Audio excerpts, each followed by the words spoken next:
It's the pandemic causing twin crises, economic and health. The Treasurer reporting on one, seemingly struggling with the other. Lucky I've got some water. Just a dry mouth and cough, he later insisted.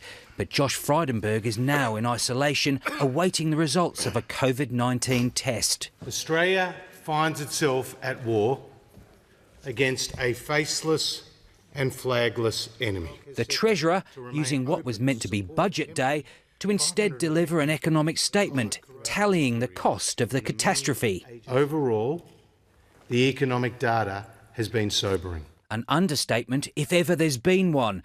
The share market lost a third of its value in March, one of the biggest on record.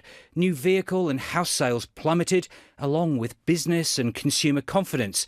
Airline travel down by more than 97%. The Australian way of life has been put on hold.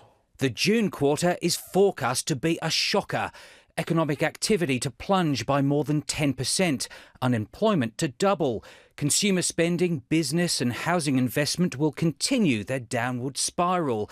And with tax receipts already down by billions before much of the big spending kicked in, the deficit this year will break all records. Australians know there is no money tree. I hope the Treasurer is okay. The speech a missed opportunity, according to Labor. If only the Treasurer had coughed up some detail or a plan.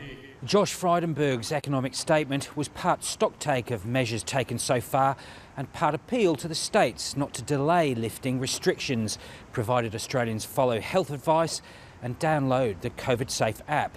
The Prime Minister conceding there'll be no snapback of the economy as he'd first hoped. They had no plan going into this crisis and they clearly have no plan going out. What I would caution this chamber about, Mr Speaker, is getting complacent about the challenge that is still ahead. The recovery, long and costly. Andrew Probyn, ABC News, Canberra.